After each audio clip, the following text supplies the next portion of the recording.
एकूण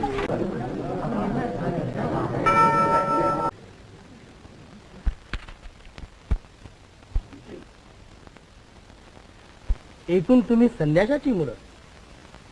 यांना शुद्ध करून घेण्याकरता गंगाधर शास्त्र्यांनी आमच्याकडे पाठवलं आहे.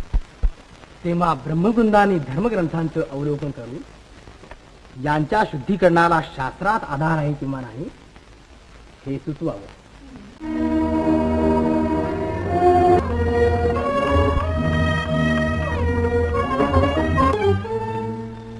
मुलांनो, मुंजीच्या संस्काराने तुम्हाला ब्राह्मण करून घेता येत नाही.